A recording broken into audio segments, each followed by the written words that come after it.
ಇಷ್ಟೆಲ್ಲ ಕಷ್ಟಪಟ್ಟು ರೆಡಿ ಮಾಡಾದ್ಮೇಲೆ ಲಾಸ್ಟಿಗೆ ಕೈ ಕೊಡುತ್ತೆ ಅಂತ ಅನ್ಕೊಂಡಿರಲಿಲ್ಲ. ಇನ್ನೇನು 2 ದಿವಸದಲ್ಲಿ ಸ್ಟ್ರೀಮಿಂಗ್ ಸ್ಟಾರ್ಟ್ ಮಾಡೋಣ ಅಂತ ಫಿಕ್ಸ್ ಆಗಿಬಿಟ್ಟಿದೆ. ಅಂತಂದ್ರೆ ಲಾಸ್ಟಿಗೆ ಫೈನಲ್ ಆಗಿ ಇದೊಂದು ಕೈ ಕೊಟ್ಬಿಡ್ತು. ಏನಪ್ಪ ವಿಷಯ ಅಂದರೆ ಲಾಸ್ಟ್ ವಿಡಿಯೋದಲ್ಲಿ ನೀವು ನೋಡಿರ್ತೀರಾ 22,000 ರೂಪಾಯಿ ಕೊಟ್ಬಿಟ್ಟು UPSನ ತಗೊಂಡು ಬಂದಿರ್ತೀನಿ.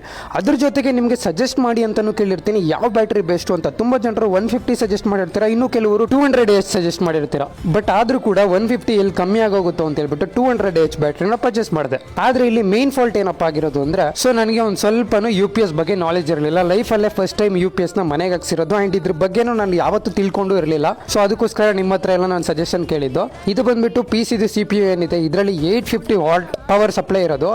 ಈ ಮಾನಿಟರ್ ಬಂದ್ಬಿಟ್ಟು 240 ವಾಟ್ ಆ್ಯಂಡ್ ಇದು ಬಂದ್ಬಿಟ್ಟು 120 140 ವಾಟ್ ಏನೋ ಬರುತ್ತೆ. ಓಕೆನಾ. ಸೊ ನನಗೆ ಟೋಟಲ್ ಆಗಿ PC-ನೇ 1200 ವಾಟ್ ಬೇಕಾಗಿರೋದು. ಬಟ್ ಈ ಇನ್ವರ್ಟರ್ ಬಂದ್ಬಿಟ್ಟು ಕಮ್ಮಿ ಇದು. ಮೊನ್ನೆ ಮೇನ್ ಸ್ವಿಚ್ ಎಲ್ಲ ಆಫ್ ಮಾಡಿಬಿಟ್ಟು ಚೆಕ್ ಮಾಡಿದಾಗ ಸೊ ವರ್ಕಿಂಗ್ ಎಲ್ಲ ಇತ್ತು. ನಾನು ಕೂಡ ಇದು ವರ್ಕಿಂಗ್ ಆಗ್ಬೋದು ಅಂತಾನೆ ಅನ್ಕೊಂಡಿದ್ದೆ. ಇವಾಗ ಕರೆಂಟ್ ಆಫ್ ಮಾಡಿದ್ರು ಕೂಡ ಮಾನಿಟರ್ ಎಲ್ಲ ಆನ್ ಅಲ್ಲೇ ಇರುತ್ತೆ. ಬಟ್ ನಾನು ಯಾವ್ದಾದ್ರು ಆ್ಯಪ್ ಯಾವ್ದಾದ್ರು ಗೇಮ್ ರನ್ ಮಾಡ್ತಾ ಇರಬೇಕಾದ್ರೆ ಪವರ್ ಸಾಕಾಗಲ್ಲ, ಸಡನ್ ಆಗಿ PC ಆಫ್ ಆಗುತ್ತೆ. ನೆನ್ನೆ 2 ಸರಿ ಆಫ್ ಆಯಿತು ಕರೆಂಟ್ ಹೋದಾಗ. ಸೊ ಅದಾದ್ಮೇಲೆ ನಾನು PC ಎಲ್ಲಿ ತಗೊಂಡೆ ಅವರಿಗೆ ಕಾಂಟ್ಯಾಕ್ಟ್ ಮಾಡಿ ಕೇಳಬೇಕಾದ್ರೆ ಇಲ್ಲ ಇದು ಚೇಂಜ್ ಮಾಡಬೇಕು, ನೀವು ಸ್ವಲ್ಪ ಜಾಸ್ತಿ ವಾಟ್ ಹಾಕ್ಸ್ಬೇಕು, ಮ್ಯಾಕ್ಸಿಮಮ್ ಕಮ್ಮಿ ಅಂದ್ರೂ 2.2K ವಾಟ್ ಇರೋದು ಬೇಕು ಅಂತ ಹೇಳಿದ್ರು. ಸೊ ಮತ್ತೆ ನಾನು UPS ಅವ್ರಿಗೆ ಕಾಲ್ ಮಾಡಿಬಿಟ್ಟು ಇದನ್ನ ಎಕ್ಸ್ಚೇಂಜ್ ಮಾಡ್ಕೊಡಿ ಅಂತ ಕೇಳಿದೆ. ಅವ್ರು ಹೇಳಿದ್ರು ಓಕೆ ಎಕ್ಸ್ಚೇಂಜ್ ಮಾಡ್ಕೊಡ್ತೀವಿ.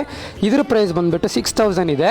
ನಾನು 2K ಪ್ಲಸ್ ವಾಲ್ಟ್ ಇರೋದು ಪ್ರೈಸ್ ನೋಡ್ಬಿಟ್ಟು ಎಷ್ಟಾಗುತ್ತೆ ಅಂತ ಹೇಳ್ಬಿಟ್ಟು ನಿಮ್ಗೆ ಅಪ್ಡೇಟ್ ಕೊಡ್ತೀನಿ ಅರ್ಧ ಗಂಟೆಲಿ ಅಂತ ಹೇಳ್ಬಿಟ್ಟು ಅರ್ಧ ಗಂಟೆಲಿ ರಿಟರ್ನ್ ಕಾಲ್ ಮಾಡಿಬಿಟ್ಟು ಪ್ರೈಸ್ ಹೇಳ್ತಾರೆ 17,000 ಬರೀ ಇದ್ರದ್ದು. ಲಿಟ್ರಲಿ ನಾನಂತೂ ಶಾಕ್ ಆಗೋದೆ. ಇರೋ ಬರೋ ದುಡ್ಡೆಲ್ಲ ಇಲ್ಲಿಗೆ ಇನ್ವೆಸ್ಟ್ ಮಾಡಿಬಿಟ್ಟಿದ್ದೆ. ಜೊತೆಗೆ ಅದು 17,000 ರೂಪಾಯಿ ಕೊಟ್ಟು ಅದನ್ನ ತಗೊಂಡ್ರೆ 200H ಬ್ಯಾಟ್ರಿ ಇನ್ನೊಂದು ಬೇಕು, ಅದಕ್ಕೊಂದು 15,000. 17,400 ಪ್ಲಸ್ 15,000 ಅಲ್ಲೇ 32,400 ರೂಪಾಯಿ ಹೊಗೆ ಹಾಕ್ಸ್ಕೊಳುತ್ತೆ. ಆಲ್ರೆಡಿ 22,000 ಇನ್ವೆಸ್ಟ್ ಮಾಡಿದ್ದೀನಿ. ಅದರಲ್ಲಿ 6,000 ರೂಪಾಯಿ ಲೆಸ್ ಮಾಡಿಬಿಟ್ಟು ಅಲ್ಲಿಂದ 32,400 ರೂಪಾಯಿ ಹಾಕಿದ್ರೆ ಸೊ ನನಗೆ ಎಷ್ಟಾಗುತ್ತೆ 49,000 ಚಿಲ್ಲರೆ UPSಗೆ ಆಗೋಗುತ್ತೆ ಗುರು. ನಾನು ಎಕ್ಸ್ಪೆಕ್ಟೇ ಮಾಡಿರಲಿಲ್ಲ ಈ ಸಿಂಗಲ್ ಒಂದು ರೂಮಿಗೆ PC ಮತ್ತೊಂದೆರಡು ಲೈಟ್ಗೋಸ್ಕರ 49,000 ವರ್ತ್ ಇರೋ UPS ಬೇಕಾಗುತ್ತೆ ಅಂತ. ಇನ್ನು ನನ್ನ ರೂಮ್ ಬಾಡಿಗೆ ಕಟ್ಟಿಲ್ಲ, ಇನ್ನು ಬೇರೆ ಬೇರೆ EMIಗಳು ಬಂತು. ಟೆನ್ಷನ್ ಮೇಲೆ ಟೆನ್ಷನ್ ಕೂತ್ಕೊಂಡಿದ್ದೀನಿ. ಅಷ್ಟರಲ್ಲಿ ಇದು ಬೇರೆ ಕೈ ಕೊಡ್ತು. ಸೊ ದಯವಿಟ್ಟು ನಿಮ್ಗೆ ಏನಾದರೂ ಇದ್ರ ಬಗ್ಗೆ ನಾಲೆಜ್ ಇದ್ದರೆ ಸೊ ಸಜೆಷನ್ ಕೊಡಿ ಕಮೆಂಟಲ್ಲಿ. ನಾನು ಎಲ್ಲ ಕಮೆಂಟ್ ನೋಡ್ತಿರ್ತೀನಿ.